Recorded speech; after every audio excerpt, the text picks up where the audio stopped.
ایک اعتراض کیا جاتا ہے کہ اگر خدا کو ہماری عبادت کی ضرورت نہیں تو وہ ہمیں عبادت نہ کرنے پر جہنم کی سزا کیوں دیتا ہے؟ کیا یہ ایک خود غرضانہ مطالبہ ہے؟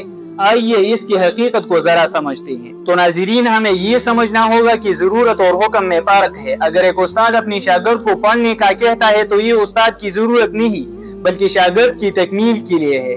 خدا نے ہمیں اپنی ضرورت کے لیے نہیں بلکہ ہماری اپنی ارتقاء کے لیے عبادت کا نظام دیا۔ کائنات حق اور باطل کے اصول پر قائم ہے۔ جب کوئی انسان عبادت سے انکار کرتا ہے تو وہ دراصل حقیقت اولیٰ سے انحراف کرتا ہے۔ جہنم کوئی انتقامی کارروائی نہیں بلکہ فطری نتیجہ ہے اس انتخاب کا جو انسان نے حق کو جھٹلا کر کیا ہے۔ اخلاقیات کا مسلمہ اصول ہے کہ احسان کا بدلہ احسان ہے۔ جس ہستی نے ہمیں وجود، شعور اور زندگی دی، اس ہستی کا اعتراف نہ کرنا سب سے بڑی اخلاقی پستی ہے۔ سزا اس بات پر نہیں کہ خدا کو کچھ نہیں ملا بلکہ سزا اس سرکشی اور تکبر پر ہے جو انسان کو اتنی نعمتوں کے باوجود شکر گزاری سے روکتی ہے۔ جہنم خدا کی ضرورت نہیں بلکہ انسان کے اپنے غلط انتخاب کا عکس ہے۔ عبادت خدا کو بڑا بنانے کے لیے نہیں بلکہ انسان کو انسان بنانے کے لیے ہے۔